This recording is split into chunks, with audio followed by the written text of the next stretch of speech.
શ્રી ગણેશાય નમઃ. નમસ્કાર દર્શક મિત્રો. તુલા રાશિ અક્ષર રત. શનિદેવ વક્રી બને છે.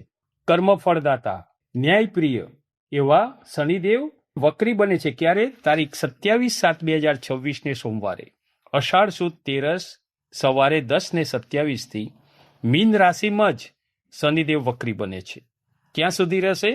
તારીખ 11 ડિસેમ્બર 2026 ને શુક્રવાર માક્ષર સુદ બીજના દિવસથી શનિદેવ મીન રાશિમાં જ માર્ગી બનશે.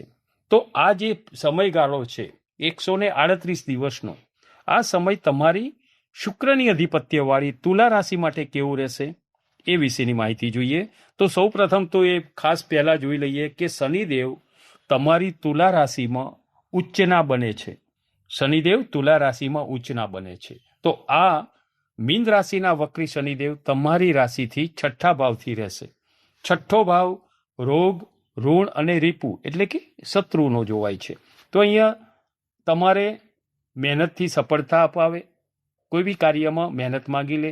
બીજું, શનિદેવ વક્રી હોય એટલે કોઈ પણ કાર્યનું ફળ ધીરે ધીરે જ મળે છે. તમે હાલ કામ કર્યું ને હાલ એનું ફળ મળે એવું નથી હોતું. સમયની રાહ જોવી પડે. કહેવત છે ને કે કર્યા વગર કંઈ મળતું નથી. કર્મ કરવું જ ફળે છે અને શનિદેવ કર્મફળદાતા છે. સારું ખોટું ફળ શનિદેવ આપતા હોય છે.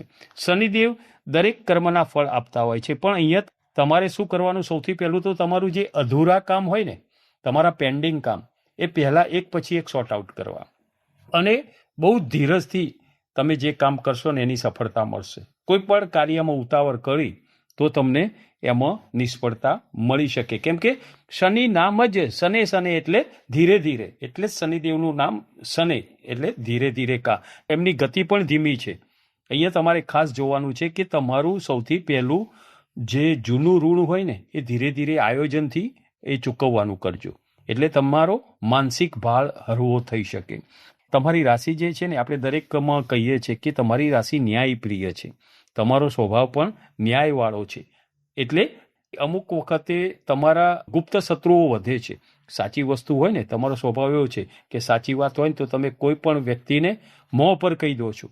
અમુક લોકોને આ વસ્તુ ગમતી નથી હોતી. એટલે આમાં ગુપ્ત શત્રુઓ વધતા હોય છે. તમારા સામે સારું બોલે પણ તમારી એક્શનમાં, તમારા પાછળ એ તમારું અહિત કરતા હોય છે. તો અહીંયા તમારો સ્વભાવ નિખાલસ છે. એટલે એનાથી તમને ઓવરઓલ જોઈએ તો તમને એ વિષયે સારું ફળ મળે જ છે.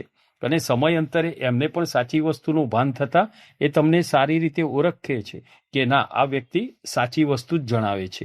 તમારા મનમાં છે ને કોઈ પ્રત્યે દ્વેષભાવ હોતો નથી. તમે સ્પષ્ટ વક્તા છો. તમારું જીવન ખૂબ સ્પષ્ટ અને પારદર્શક છે.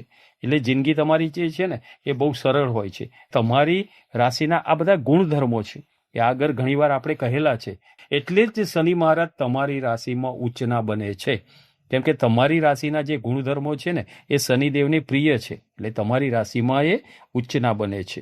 તમે તમારા વિરોધીઓ પર પણ વિજય મેળવી શકો. તમારા વિરોધીઓ જે છે ને એ તમારા આગળ ફાવે નહીં. લાંબા ગાળે છે ને તમને એમ થાય કે ના, આ વ્યક્તિ સાચો છે. લાંબા ગાળે તમને સારું પરિણામ મળી રહે. શનિદેવની ત્રીજી દ્રષ્ટિ તમારી રાશિથી 8મા ભાવ ઉપર રહેશે. હવે 8મો ભાવ છે ને એ આયુષ અને વારસા વિષયક હોય છે. અહીંયા સંયુક્ત સંપત્તિ પણ જોવાતી હોય છે. તમારે આ બધા કાર્યોમાં દર વખત એક જ વસ્તુ છે કે ધીરજથી તમારે લાંબા, કેમ કે શનિદેવ જ્યારે વક્રી બને ને એટલે ધીમું ફળ આપે, લાંબા ગાળે તમને લાભ કરાવે. બીજું, અહીંયા તમારે સ્વાસ્થ્યનું પણ ધ્યાન રાખવાનું. આરોગ્ય વિશે તમારે બહુ ધ્યાન રાખવાનું રહેશે. કેમ કે કોઈ પણ વસ્તુ તમે નિયમિત આહાર લો, બહારનું ખાણીપીણી ઓછી કરો. આ બધી વસ્તુઓ અહીંયા જરૂરી રહેશે. લાંબા સમયથી તમારે કોઈ પણ વસ્તુની તકલીફ હોય તો તેને અહીંયા નજરઅંદાજ ન કરવી. કોઈ પણ આરોગ્યને લગતી કોઈ લાંબા ટાઈમથી તેઓ તકલીફ હોય ને તો એને તમારે સોર્ટ આઉટ કરી દેવાનું અને એને નજરઅંદાજ ન કરવી જોઈએ. સમય તેનો ઉપચાર કરી લેવો. અહીંયા તમને આધ્યાત્મિક વિષયોમાં રસ વધે.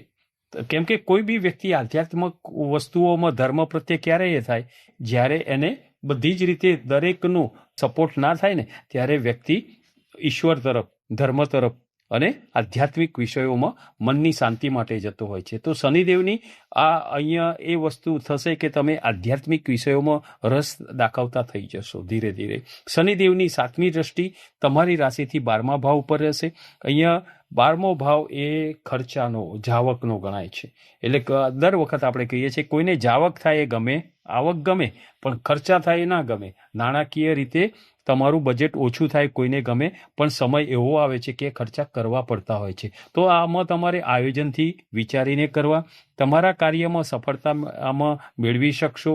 તમારે અહીંયા કોઈ કોર્ટ કચેરી અથવા કોઈ એવા તકલીફવાળા કાર્યો હોય ને એમાં પણ ધીરે ધીરે તમે એમાં સફળતા વિલંબથી પણ તમે એમાં રાહત મેળવી શકશો.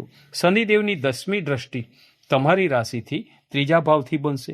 3જો ભાવ બહુ સારો, પરાક્રમ. તમારું પરાક્રમ વધારે, તમારો જુસ્સો વધે, કાર્ય કરવા પ્રત્યે તમારું મનથી તૈયાર થાવ કે ના મારે આ કરવું છે. અને જે વ્યક્તિ મનથી કરે છે તે સફળ થાય છે, વધુ સારું કામ કરી શકે છે, સાહસ વધી શકે છે. નાના મોટા પ્રવાસ અહીંયા તમે કરી શકો. નોકરીને વ્યવસાયને લઈને પણ તમારે કોઈ નાની મોટી ટૂર હોય ને એ પણ તમે કરી શકો. અહીંયા શનિ મહારાજ તમને સારું ફળ આપી રહ્યા છે, પરંતુ લાંબા સમયે ફળ મળે. તમારે મહેનત તો કરવાની જ રહેશે, કેમ કે શનિ એ ન્યાયપ્રિય છે અને ન્યાયકર્તા છે અને મહેનતનું ફળ આપનારા છે. શોર્ટકટ, શેરબજાર, છટ્ટો, આ બધી વસ્તુઓથી શનિદેવ કોઈ સારું ફળ આપતા નથી. એમાં તમને નુકસાની જ અપાવે છે. પણ ધીરેથી મહેનતથી જે કરેલું મહેનતનું ફળ એ તમને સમયાંતરે ભલે વિલંબતાથી પણ તમને મળે છે. તમારે શનિદેવની કૃપા મેળવવા માટે તમારે શું કરવાનું?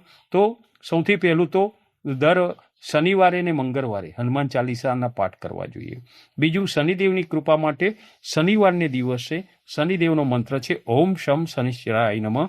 108 વાર આ મંત્રનો જાપ કરવો જોઈએ.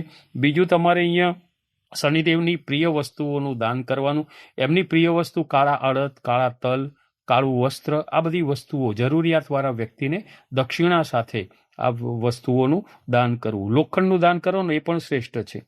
આકસ્મિક રીતે પણ કાળી ગાય તમને મળે ને તો એને ખાસ ઘાસચારો કરો. બાકી કોઈ બી ગાયને તમે ઘાસચારો કરો એ પણ શ્રેષ્ઠ છે, પણ કાળી ગાયને, કાળા કૂતરાને પણ તમારે ખવડાવો. આ બધી સારી વસ્તુ છે. બીજું છે કે માતાની આજ્ઞાનું પાલન કરવું, કેમ કે શનિદેવને છે ને માની જે સેવા કરે છે ને એના ઉપર કૃપા દ્રષ્ટિ શનિદેવની વધારે રહે છે. એટલે માની આજ્ઞાનું પાલન કરવું, માતાને આદર આપવો અને એમની સેવા કરવી, તો એનાથી પણ શનિદેવની કૃપા બની રહેતી હોય છે. તો આ હતું મીન રાશિમાં શનિદેવ વક્રી બનીને તમારી શુક્રની અધિપત્યવાળી તુલા રાશિ માટે કેવું ફળ આપનારા બની રહેશે એ વિશેની માહિતી. નમો નારાયણ.